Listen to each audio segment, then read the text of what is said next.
हमारी इंडस्ट्री में इतना वैल्यू नहीं है।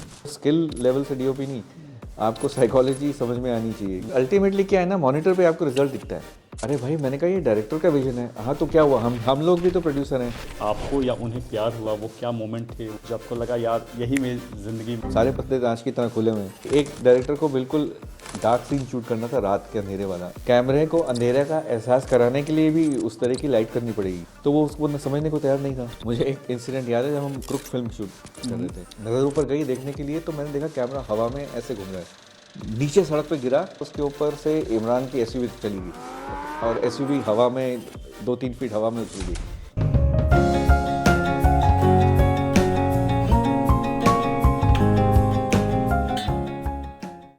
तो स्वागत करते हैं हम अपने गेस्ट रवि वालिया जी का। रवि जी, बहुत बहुत स्वागत है आपका हमारे इस पॉडकास्ट में। Thank you. रवि जी, आपने इतनी कमाल की फिल्में, आपने कैमरा संभाला है, जी हाँ। फोटोग्राफर रहे हैं। क्यूरियोसिटी ये है कि आपके बारे में ये जानने की ये जर्नी कहाँ से स्टार्ट हुई। तो सबसे पहले आपके चाइल्डहुड लाइफ के बारे में जानना चाहते हैं कि बचपन कैसा था आपका। बचपन जैसे नॉर्मल लोग के बचपन से ये बचपन कैसा अलग था, या क्या चीज़ें थी वो बचपन में, तो बताएं। देखिए, एक तो मैं कहूँगा बचपन में मुझे ये एडवांटेज थी कि मेरे फादर जो थे वो गवर्नमेंट जॉब में थे। इंडियन ऑयल में थे, तो हर एक 3 साल में ट्रांसफ़र हो जाता था। तो हमने इंडिया में इतनी विभिन्न जगहें देख ली और वहाँ जाके डिफरेंट कल्चर देखी। ना सिर्फ कल्चर देखी, बट उनको आप अपने लाइफ में कैसे अपनाते हैं, तो एक एक्सेप्टेंस आती है। आप बहुत एक कोई मतलब लिमिटेड नहीं रहते हैं आप। तो वो सब शुरू से था कि acceptance of new place, new culture, और उस वजह से। किस जॉब में थे एग्जैक्टली? गवर्नमेंट जॉब में क्या करते? मेरे फादर इंडियन ऑयल में थे। जी हाँ, इंडियन ऑयल में ऑफिसर थे। तो इस तरह से हम लोग एक्सटेंसिवली राजस्थान में बहुत घूमे, ट्रांसफ़र हुई पंजाब, यूपी, मुरादाबाद, इस तरफ, दिल्ली, यू नेम इट। और नेटिव प्लेस आपका कहाँ है, कहाँ से है? देखिए, नेटिव प्लेस हमारा वैसे तो पंजाब का है। पंजाब का जी, लेकिन मेरी स्कूलिंग ज़्यादातर जो है वो राजस्थान में विभिन्न जगह पे, Udaipur, Bikaner, due to transfer Kota, ये मतलब जोधपुर, और कॉलेज जो है वो मेरा दिल्ली में हुआ पूरा। अच्छा जी। किस कॉलेज से? तो मैंने ग्रेजुएशन भी जामिया मिलिया इस्लामिया से किया, और मैंने मास कम्युनिकेशन की डिग्री वहीं से ली। अरे वाह, वहाँ के तो काफ़ी बड़े फिल्म पर्सनालिटी रहे हैं। जी हाँ, जी हाँ, जी हाँ, जी। तो काफ़ी कुछ सीखने को मिला। जी। तो फिर से वही है कि बचपन में जो था कि उस समय आपके एम्बिशन, आपके ख्वाब क्या थे, क्या बनना चाहते थे? घर वाले से आप क्या बात करते थे अपने? देखिए, बाय एंड लार्ज वैसे तो मैं पढ़ाई में कोई ख़ास नहीं था। मुझे पढ़ाई का इतना कोई शौक़ नहीं था, पर एक ऐसा सब्जेक्ट था, वो था ड्राइंग, पेंटिंग, जिसमें कि मैं खो जाता था। अच्छा। वो शुरू से मुझे लगता था कि ये मेरी दुनिया है, और हमको किस्मत से टीचर भी ऐसी मिली जो हमेशा इनकरेज ही करती रही। जी। तो धीरे धीरे वो मेरा शौक़ उसमें चला गया कि किस तरह से आप ड्रॉ करें, स्केच करें, और वो फिर पूरी ज़िंदगी कंटिन्यू रहा। यहाँ तक कि जब मैं कॉलेज में भी था, तो मैं हमेशा एक पेपर, स्केच बुक या कुछ ना कुछ तो वो मेरे साथ रहती थी, कहीं ना कहीं कुछ। और मुझे फ़ोटोग्राफी का बहुत शौक़, जो कि मैंने कॉलेज के बाद शुरू कर दिया था। कॉलेज के बाद नहीं, कॉलेज के फर्स्ट ईयर से, MA BA first year. Moment क्या था कि आपने सोचा कि मैं ऐसा है कि फ़ोटोग्राफी का शौक़ एक्चुअली तो मुझे आया मेरे भाई से। अच्छा। उसे शौक़ था और वो करता था, लेकिन चूँकि मैं छोटा था तो मुझे मौका नहीं मिलता था। और कैमरा एक ऐसी चीज़ थी जो कि लग्जरी थी, नॉर्मली आसान नहीं था कि हर एक आदमी के पास कैमरा हो। लेकिन तो मुझे ये मौका लगा BA, जब मैं अपनी ग्रेजुएशन कर रहा था फर्स्ट ईयर में।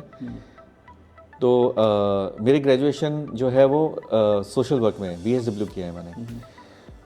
तो मैं पढ़ाई के अलावा मैं बहुत बार जो है वो ट्राइबल एरिया में निकल जाता था, और स्लाइड्स खींच के लाके लोगों को विजुअल कहानी बताना।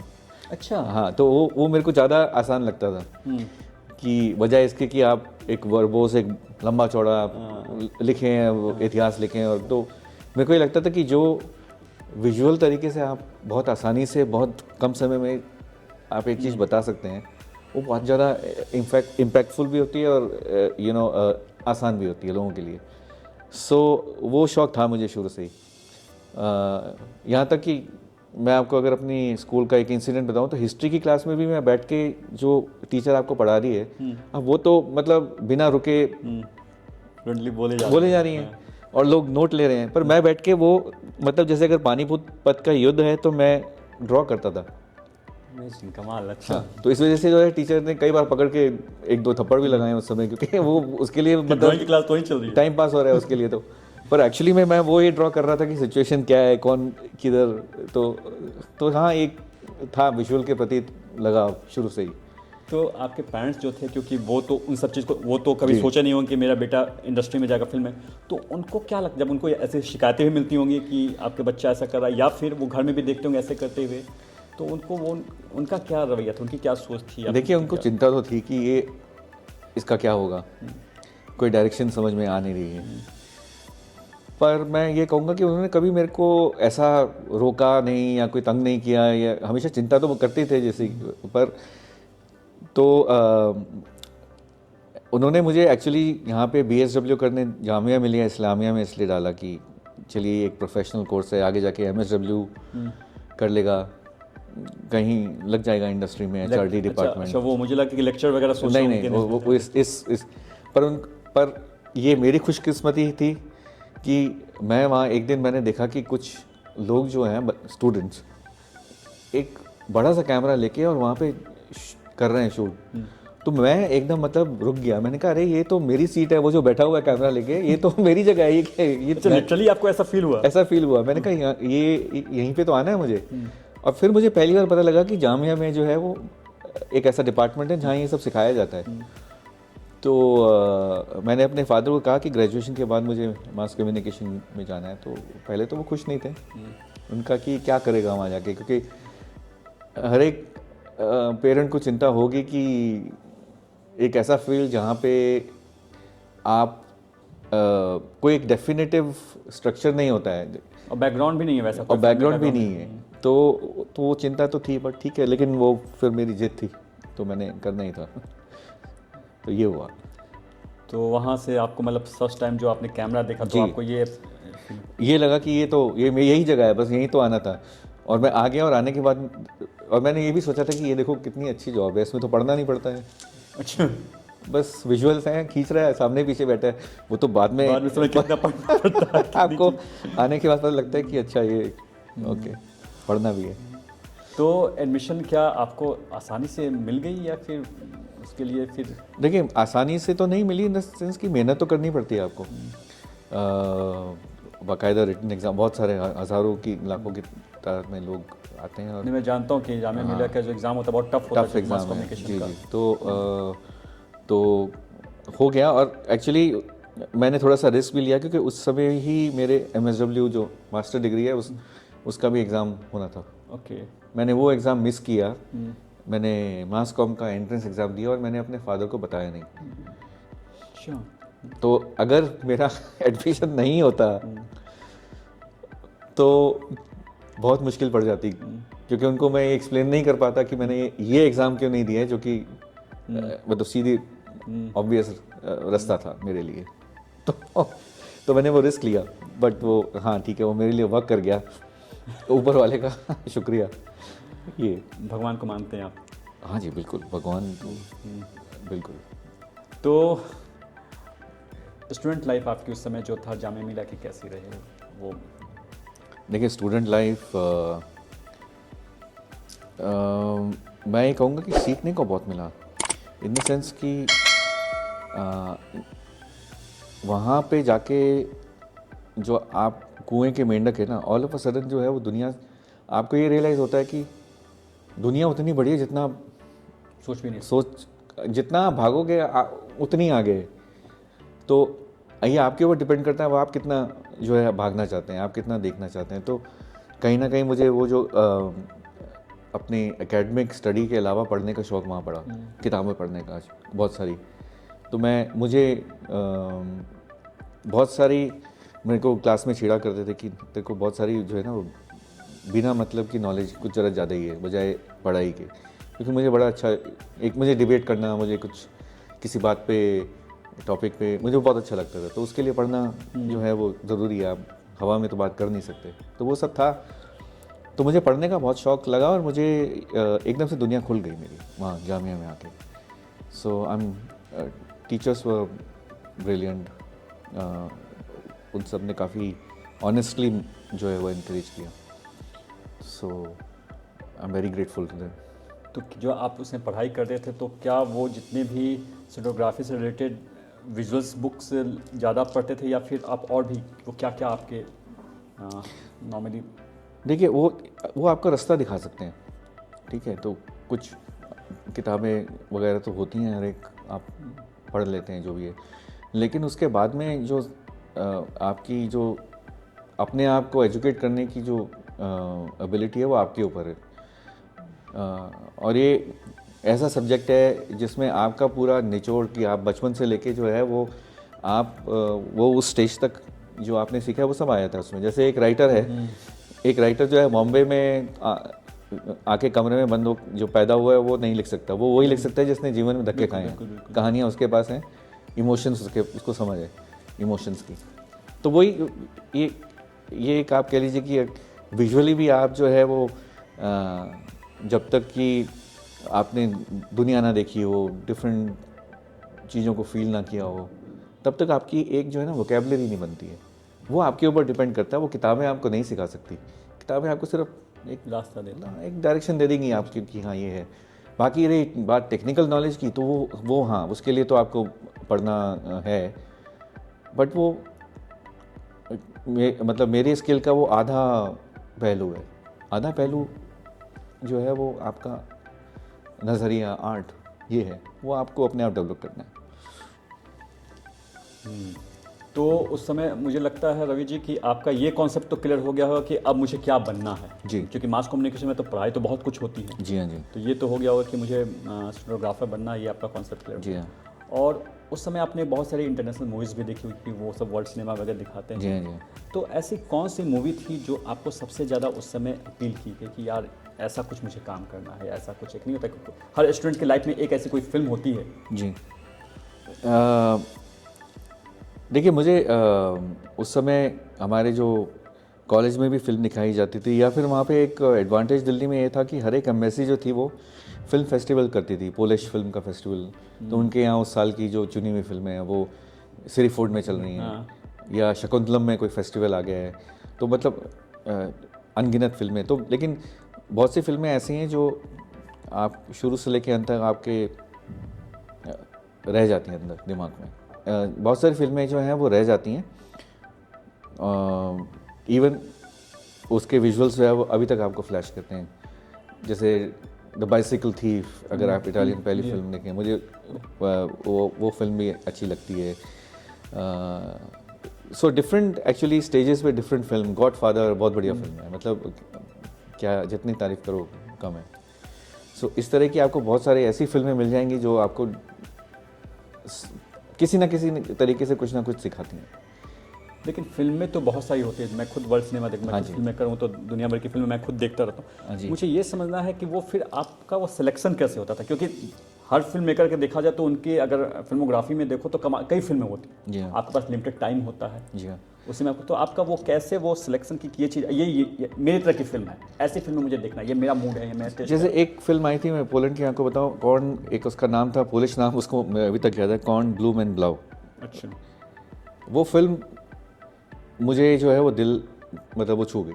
वो फिल्म के विजुअल्स किस तरह से, वो डार्कनेस, लाइट, किस तरह से उसने जितनी ज़रूरत थी उसी लाइट के साथ में प्ले किया, किस तरह से कहानी के साथ में जस्टिस किया, कैमरा मूवमेंट, रिस्ट्रेंट,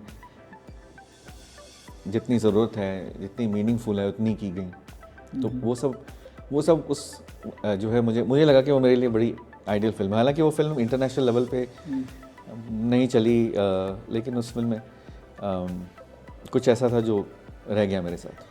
चलना, किसी फिल्म का चलना ना चलना बिल्कुल अलग होती है, लेकिन हम जिस प्रोफेशन से, जिस फील्ड से होते हैं, हमको जो लेना होता है वो हमें मिल जाती है। बिल्कुल बिल्कुल, एब्सोल्युटली। सो वाई इंटरनेशनल, इवन हमारी हिंदी फिल्म सिनेमा में, मतलब आप गुरुदत्त साहब की फिल्में बिग इन्फ्लुएंस। मेरे फेवरेट हैं गुद्दा जी के, तो तो कमाल के उनका film हैं। उनका किस तरह से कहानी को आप वो लेते हैं, और मतलब it's like a chef making you know something nice out of ingredients, तो वो तो आर्ट है ना। और वो हर एक इरा में कोई ना कोई एक नया आदमी आया है जो नयापन लेकर आया है, और उसने कुछ ना कुछ सिखाया हमको सबको, मुझे, आपको। तो जब आप ये पढ़ाई करते इतने स्तर की फिल्में देख रहे थे, तो वो ये फोकस नहीं था कि मुझे डीओपी बनना है, सिनेमेटोग्राफर बनना है, या फिल्म मेकर बनना है, I mean film maker that mean director बनना है, ऐसा भी कुछ है? या फिर आप सोचते थे कि यार मैं अपना कुछ लिखूंगा, अपने ढंग से बनाऊंगा, ऐसा था? या फिर था कि नहीं, इतना ही मुझे यही करना है? उस समय का क्या आपका?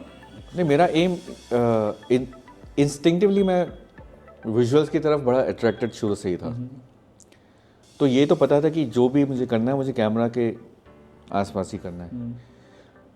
जहाँ, लेकिन मेरे को ये लगता है कि हर एक सिनेमेटोग्राफर में एक डायरेक्टर भी होता है। वो तो होता है, बिल्कुल होता है। ठीक है, आपको कहानी कहने की आपकी एक एबिलिटी होती है, एज अ कैमरामैन आपको आती है, लेकिन हो सकता है कि आपके पास कहने के लिए कुछ ना हो, लेकिन आपके पास स्किल लेवल हो। तो मुझे ऐसा लगा कि उस समय उस स्टेज पे कि मैं ना दूसरों की कहानी को कैसे कहना है, मैं ये काम करूँगा। मुझे अभी फ़िलहाल अपनी कहानी नहीं बोलनी है। ये तो मुझे मैं कहूँगा आई थिंक 35 के बाद में ये सब ये लगने लगा, 40 तक यू नो, कि हाँ अब मैं भी कह सकता हूँ कुछ, मुझे भी कुछ कहना है। लेकिन ये इतना था कि जो भी है ये उस समय बस मुझे विजुअल के आसपास करना है। कैमरा दूसरों की कहानी को मैं अपनी इस लैंग्वेज में कैसे ढाल सकता हूँ, ये मुझे काम करना है। क्योंकि मैंने खुद फिल्म करते हुए मैंने महसूस किया कि बहुत सारे ऐसे भी डीओपी होते हैं, क्योंकि उनका होता है कि मैं इसको विजुअली कितना खूबसूरत बनाऊँ, वो जो खूबसूरती के चक्कर में रहते हैं। तो कई बार क्या, जो उनकी जो डायरेक्टर की थॉट होती है, वो क्या करना चाहता है, वो क्या देना, उसकी जगह वो ज़्यादा विजुअली और जी उसमें नहीं, वो देखिए, वो जस्टिस नहीं होगा। आपको कहानी के साथ में जस्टिस करना है। बिल्कुल। आपको ये नहीं दिखाना कि देखो मैं कितने अच्छे फ्रेम बना सकता हूँ, मैं कितनी ब्यूटीफुल लाइट कर सकता हूँ। अगर आप फिल्म कर रहे हैं, फीचर फिल्म या कोई भी कहानी कह रहे हैं, तो आपको उसके साथ में जस्टिस करना है। अगर वो डार्क स्टोरी है या विजुअल कुछ ऐसे हैं जो भीभत्स कुछ ऐसे दिखाना है, तो आप उसको ब्यूटीफुल करके तो नहीं दिखा सकते हो। तो ये तो कहानी के साथ में धोखाधड़ी होगी। तो वो सब तो आप, यही शायद फ़र्क है एक सेंसेबल फोटोग्राफर में और एक सिनेमेटोग्राफर में, कि आपकी कहानी जो है वो स्क्रिप्ट बाउंड होती है। आप स्क्रिप्ट से बियॉन्ड पीछे नहीं जा सकते, स्क्रिप्ट के बियॉन्ड नहीं जा सकते, अपना कुछ नई कहानी शुरू कर सकते, क्योंकि आपकी कहानी नहीं है वो। आपको ये समझना है, ये एक राइटर, एक डायरेक्टर, उसकी कहानी है। आप सिर्फ वहाँ पे, आप कुम्हार हैं, आपके पास हाथ हैं, आप सिर्फ अपने हाथ यूज़ करके वो जो उसको घड़ा जिस तरह से बनाना है, आपको वो बनाना है। आप ये तो नहीं कह सकते जी मुझे तो ग्लास ही बनाना आता है, मैं तो वही बनाऊंगा। बिल्कुल बिल्कुल जी। सो और दूसरी बात क्या है कि हर कहानी की अलग अलग एक थॉट होती है, उसकी लाइटिंग्स, उसके मतलब, बिल्कुल, क्योंकि बिल्कुल। और एक ही तरह की तो आप हर कर नहीं सकते हैं विजुअली बस। जी नहीं, बिल्कुल बिल्कुल। तो वो आपको पीरियड के हिसाब से आपको कहानी कब की है, उस समय क्या विजुअल लैंग्वेज थी, या उस समय के अगर आप फोटोग्राफ देखें तो एक कलर उड़ जाते हैं तो वो कैसे दिखते हैं, तो एक आपको ये सब रेफरेंसेस साथ में लेके चलना है। बस अल्टीमेटली कहानी तो डायरेक्टर ही बोल रहा है। क्योंकि मैंने देखा है आपने वैसे भी जो फिल्में की है, बिल्कुल अलग अलग जॉनर्स की फिल्म आपने, कहाँ आपने टेबल नंबर 21 किया है, कहाँ क्या सुपर कूल हैं हम, जी जी जी, कहाँ मर्डर 2, जी, ये तीनों अलग तक ही। जी हाँ, तो वो है जी, तो ऑब्वियस उस सब के लिए लाइटिंग, उसकी सोच, उसकी एकदम बिल्कुल, क्योंकि एक होता है ना कि एक ही तरह की फिल्म है, वो नहीं, आपके इतने जो चेंजेस हैं। हाँ, मुझे ये एक्चुअली इंडस्ट्री में बहुत अजीब भी लगता है कई बार, जब आप नए प्रोजेक्ट के लिए उनसे मिलने जाते हैं, तो वो चाहे वो ऐड हो, फिल्म हो, तो उनका यही होता है, अच्छा आपने ऐड, अच्छा आपने इंडोर किया है, ये हम तो कार का ऐड किए रहे हैं, आपने तो सिर्फ खाने का ऐड किया है। तो मतलब खाने का जिसने ऐड किया वो कार का ऐड नहीं कर पाएगा, ठीक है।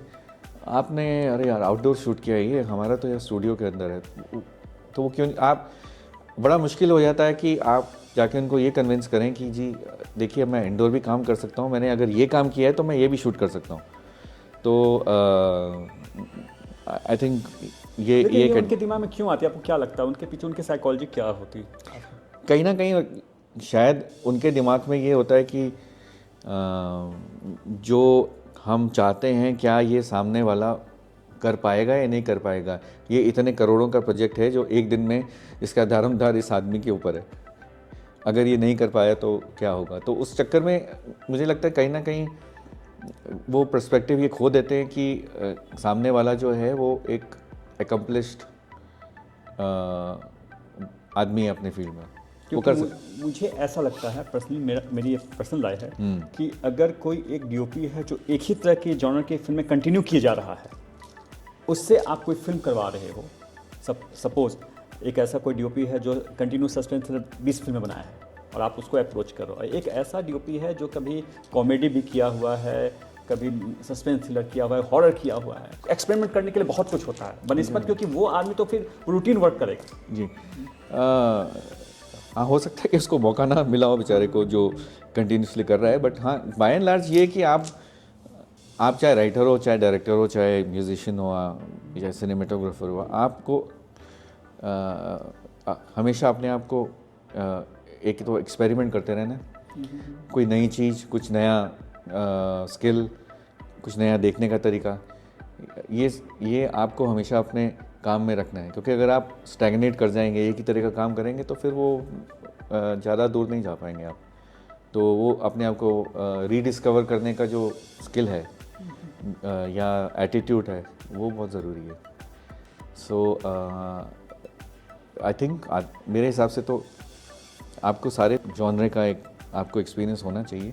हाँ, मैं समझ सकता हूँ कि आप अल्टीमेटली आपने एक स्पेशलाइजेशन किया और स्पेशलाइजेशन के बाद भी आप जो हैं वो उसमें भी कुछ नयापन करते जा रहे हैं, तो वो अच्छी बात है।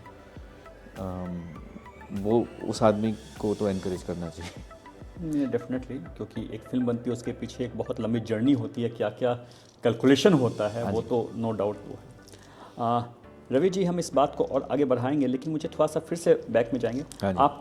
आपका जो पहला ब्रेक था वो कैसे मिला, वो शुरुआत, क्योंकि मास कम्युनिकेशन में बहुत सारे स्टूडेंट होते हैं हर साल, इतने सारे, लेकिन लिमिटेड लोग ही उस जिस जगह पे आप हैं पहुंच पाते हैं, तो वो शुरुआत कैसे हुई? शुरुआत ऐसे हुई कि शुरुआत में हमने जब मास कॉम के बाद में मतलब हमको लगा कि बॉम्बे पहुंचना बहुत मुश्किल है एकदम से। अभी यहाँ से ना, अभी तो कॉलेज से निकले ना, जेब में पैसे ना कोई बात, तो कैसे जाएं, और किसी को जानते ही नहीं है। बिल्कुल। तो उस समय हमने पहले मैंने डिसाइड किया कि मैं दिल्ली में काम करूँगा। मैंने डॉक्यूमेंट्रीज़ पे काफ़ी काम किया। तो वहाँ पे दिल्ली में मैं करीबन 7-8 साल मैंने काम किया। तो जब आप मतलब कॉलेज में थे तभी की बात है कि कॉलेज से निकलने की बात? कॉलेज से निकलने के बाद में। तो कॉलेज से निकलने के बाद में हम लोग पैसे कहाँ से आते थे? नहीं, कॉलेज निकलने के बाद में हमने जो है वो कंपनी ज्वाइन की TV18। अच्छा, TV18। जी हाँ, जॉब आपने शुरू कर दी? जॉब शुरू कर दी, क्योंकि उस समय कहीं तो शुरू करना था। बिल्कुल, वही मैं समझना चाहता हूँ। हाँ, और तो वहाँ पे जाके हमको काफ़ी कुछ सीखा, लेकिन वो जॉब हमने फिर 2-3 साल में छोड़ दी। मेरे ख्याल 4 साल बाद वो जॉब छोड़ दी। उसके बाद में एज अ फ्रीलांस वहाँ पे हम लोग डॉक्यूमेंट्री शूट करने लगे। जॉब इसलिए छोड़ दी कि लगा कि अभी बाहर करने को बहुत कुछ है, और एक कंपनी में ही मतलब रहना हमारा कोई मकसद नहीं था। तो नहीं आया था, ये नहीं करना है, और किसी ना किसी तरीके से तो आना तो यही था, बॉलीवुड कह लो, हमारी बॉम्बे फिल्म इंडस्ट्री। तो इसलिए वो जॉब छोड़ी और वहाँ पे फिर डॉक्यूमेंट्री करनी शुरू की पहले। तो डॉक्यूमेंट्री करने का एक सबसे बड़ा जो सीख हमें मिली वो ये थी, 2 सीख एक्चुअली। एक तो ये कि लोगों के साथ में कैसे डील करना है। आप नए लोगों, अनजान जिस आदमी जहाँ इलाके में जाके शूट कर रहे हैं, आप कैसे उनको कॉन्फिडेंस दे सकते हैं, कैसे उनको ईज़ पे रख सकते हैं कि वो जो है वो आपके सामने सही से बात कर सकें। तो ये सब। दूसरा हमने सीखा वहाँ पे इकोनॉमी ऑफ लाइट, कि किस तरह से आप जो है वो कम लाइट में काम कर सकते हैं, इन द सेंस कि हर एक लाइट का मकसद होना चाहिए। ऐसा नहीं कि आपने जला दी लाइट और कोई कुछ ना कुछ तो कर ही रही होंगी, ऐसा नहीं होना चाहिए। तो वो जो अकाउंटेबिलिटी ऑफ लाइटिंग है वो डिसिप्लिन वहाँ से आया। और 2000 में फिर मैं बॉम्बे आ गया। रवि जी, मैं इस बात को फिर से मैं पूछना चाहूँगा क्योंकि इसमें बहुत इंटरेस्टिंग जो बात आपने बोला तो मुझे कुछ याद आ गया। बॉलीवुड में हम जो काम करते हैं देखते हैं कि बहुत सारे ऐसे, मैं बिना किसी को नाम लिए हुए मैं बता रहा हूँ कि बहुत सारे जो डीओपी होते हैं वो ट्रक भर भर के लाइटें लेते हैं और उनके 2 दिन की लाइटिंग होती है, 2 दिन लाइटिंग कर रहे होते हैं। इस तो उनके पीछे उनकी साइकोलॉजी क्या होता है, आप क्या कहेंगे? क्योंकि आप खुद डीओपी हैं, आप जिसको समझते हैं कम। देखिए, कहीं ना कहीं तो ये भी है कि हो सकता है सेट बहुत बड़ा हो, ज़रूरत हो, ठीक है, तो वहाँ पे तो क्योंकि ऐसे मैंने भी किया है कई जगह कि 7-7 जनरेटर आए हुए हैं, लेकिन वो डिपेंड करता है कि आपका उस समय रिक्वायरमेंट क्या है। लेकिन एक दूसरा पहलू ये भी है कि देखिए, जितना महंगा डॉक्टर होता है उतना आपकी इज्जत होती है। अगर आपका डॉक्टर सिर्फ 100 रुपये में आपका इलाज कर रहा है तो आपको लगेगा कि इसको कुछ आता जाता नहीं है। साइकोलॉजी ये है, मैं नहीं कहूँगा कि हर एक के लिए, मैं कहूँ क्योंकि मैं इवन मेरे असिस्टेंट जो मेरे साथी लोग मेरे साथ काम करते हैं, मैंने हमेशा ये सिखाया कि जो लाइट लगाया उसकी अकाउंटेबिलिटी क्यों लगाई है, इसका ये कहाँ जा रही है, ये क्या कर रही है, ये पता होना चाहिए। अगर कुछ नहीं कर रही है और खामखा तुमने दिवाली कर रखी है तो मतलब ये वेस्ट है। प्रोड्यूसर का पैसा ultimately you have to be very careful. कोई ना कोई तो पैसे लगा रहा है जो कि मतलब सिर्फ हवा से तो आ नहीं रहे। बिल्कुल बिल्कुल, क्योंकि आप जितने मतलब लिमिटेड लाइट जो ज़रूरत है उससे करेंगे, क्योंकि वो बजट आफ्टर ऑल बजट पे असर पड़ता है। बिल्कुल पड़ता है। और डिपेंड कर, जैसे देखिए, अब जैसे मैंने फिल्म की थी कैश एक बहुत ही मतलब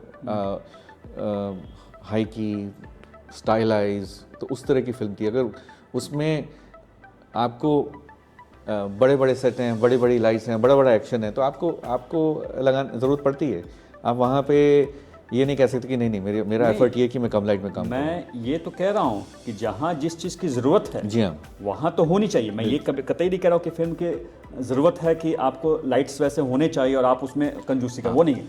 लेकिन जहाँ ज़रूरत नहीं है, मेरा पहला इंस्टिंक्ट यही होता है। मैं जब भी कोई सेटअप करता हूँ, स्पेशली आउटडोर और कुछ केसेस में इवन इंडोर, कि सबसे पहले मेरा सवाल ये होता है, यहाँ लाइट की ज़रूरत है मुझे कहानी के हिसाब से। तो मेरी शुरुआत ही जो जिसे कहते हैं ना कि किसी सीन का टेक सेट पे पहुँच के, भले ही मैंने होमवर्क किया हो दिमाग में कि हाँ ये ऐसे वैसे करूँ, लेकिन यही होती है कि अच्छा ये लाइट की ज़रूरत है। तो ये सवाल जब आप अपने आप से करते हैं ना, तो फिर आपके अंदर अपने आप एक अकाउंटेबिलिटी आ जाती है कि नहीं अच्छा ये वो लाइट वहाँ से ये करेगी ऐसे। तो ये एक आपका एक इंटरनल मैकेनिज़्म है जो कि मैंने डेवलप किया, तो वो अब मेरी आदत बन गया। और एक और चीज़ को समझना चाहता हूँ कि क्या अगर मान लीजिए आप एक ऐसे डीओपी हैं, बातचीत को दौरान कर रहा हूँ, मैं नहीं कह रहा हूँ कि आप ऐसे हैं, अगर ऐसे डीओपी हैं जो आप कम लाइट का यूज़ करते हैं या कम में काम करते हैं, तो क्या जो आपको पारिश्रमिक मिलता है, जो आपको रेम्युनरेशन मिलता है, उस पर असर पड़ता है कि यार ये तो कम है तो इसको इतने में निपटा दो, ये तो कम सस्ता वाला डीओपी है, ऐसा कुछ? नहीं, ऐसा नहीं है। देखिए, वो फिल्में अलग होती हैं जो शुरू से आपको बोलने की देखिए भैया ऐसा है कि हम आपको 4 लाइट ही दे सकते हैं, वो अलग बात है। बट यूजुअली ऐसा नहीं होता, क्योंकि अल्टीमेटली क्या है ना, मॉनिटर पे आपको रिजल्ट दिखता है। बिल्कुल। और ये एक ऐसा मीडियम है जिसमें आप ब्लफ नहीं कर सकते 100%, क्योंकि वो दिख जाएगा और वो 2 मिनट में सबको पता चल जाएगा कि आप कितने पानी में, है ना। आप चाहे डायरेक्टर हैं या कहानी लिख रहे हैं, कहानी कितनी अच्छी है बकवास है, वो भी सब दिख जाता है ना वहाँ पे। आप एक्सप्लेनेशन में ऐसा था, मेरे को आधा काम मिला, मुझे टाइम नहीं मिला, ये सब तो एक्सप्लेनेशन फिर होती नहीं है ना। सो ऐसा है कि आपका वो दिख जाता है सबको कि आप कितने पानी में, और लोगों को समझ है, पहचानते हैं वो। तो इसलिए इसका फ़र्क नहीं पड़ता कि आप कितनी लाइट यूज़ करते हैं नहीं करते, और कितने इक्विपमेंट साथ में लेके आएँ। हाँ, जितना ज़रूरत है उतना तो होना चाहिए। तो वापस से फिर उसी सवाल में, ये हम लोग की नॉन लीनियर एडिटिंग जैसा ही अपना हाँ, बातचीत बिल्कुल, चली बिल्कुल, कि बिल्कुल। फिर से हम वहाँ पे आते हैं कि हाँ। तो आपने डॉक्यूमेंट्री जो आप थे वहाँ पे आपने इस बात को समझी सीखी कि कम लाइटिंग पे भी हम कैसे वो कर सकते हैं। जी, जितनी ज़रूरत उतनी। जी। जी।